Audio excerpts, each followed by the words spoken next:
Despite being separated by centuries and cultural divides, two of history's most enigmatic seers, Edgar Cayce and Nostradamus, share an unsettling connection through their cryptic prophecies. Among their most spine-chilling visions are those concerning the rise of the Antichrist, a shadowy figure whose influence would shape the fate of the world in ways unimaginable. Though their prophecies span different times and places, they seem to converge on one inevitable truth. A leader would rise amidst chaos, only to face an adversary of insidious deception and world-altering power. But what do these prophecies reveal about the identity, the rise, and the impact of the Antichrist? Are we living in the era they foretold? Join us as we delve into the mysterious messages left behind by these legendary seers, unravel their hidden meanings, and uncover the warning signs that may already be manifesting before our very eyes. Throughout history, prophets have spoken of a leader, one chosen by divine will, destined to emerge in a time of great crisis. This leader, armed with wisdom and strength, would unite the nations, restore order, and bring hope to the disillusioned masses.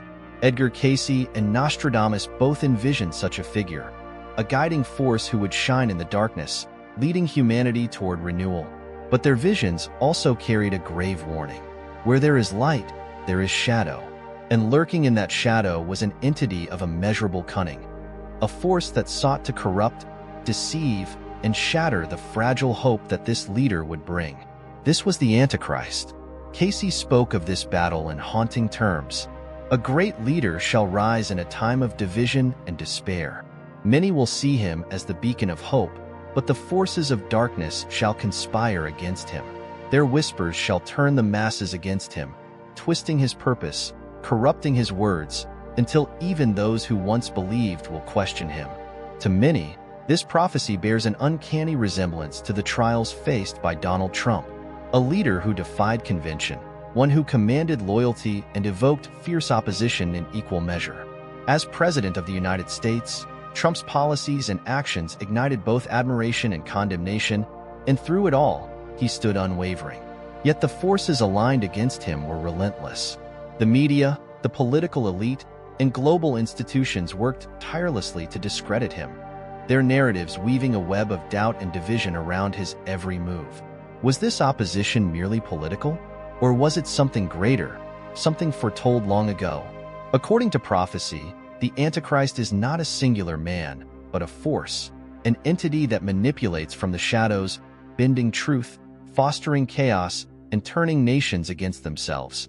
The relentless attacks against Trump have led many to believe that these were not mere political maneuvers, but manifestations of an ancient struggle. The deception of the Antichrist is subtle. It does not come with horns or a monstrous visage, but with lies disguised as truth, with promises of peace that lead to discord. The Bible itself warns, "For many will come in my name, saying, 'I am the Christ,' and will mislead many." Matthew 24 verse 5. Yet, as prophecy teaches, God always prepares the way. Nostradamus foresaw alliances forming, bonds between unlikely allies who would rise against the tides of deception. In his cryptic verse, he wrote, "Allies will form alliances across the sands, joining the eagle and the crescent together to seize power. From this union, strength shall arise, yet conspiracies shall seek to undo them." Many see this as an allusion to the U.S.-Arab and U.S.-Russia partnerships forged during Trump's presidency, ties that defied the expectations of the world order, challenging long-established dynamics. His relationship with Saudi Crown Prince Mohammed bin Salman, the strengthening of diplomatic ties with Russia, and his defiance against globalist structures were moves that disrupted the hidden agendas of many.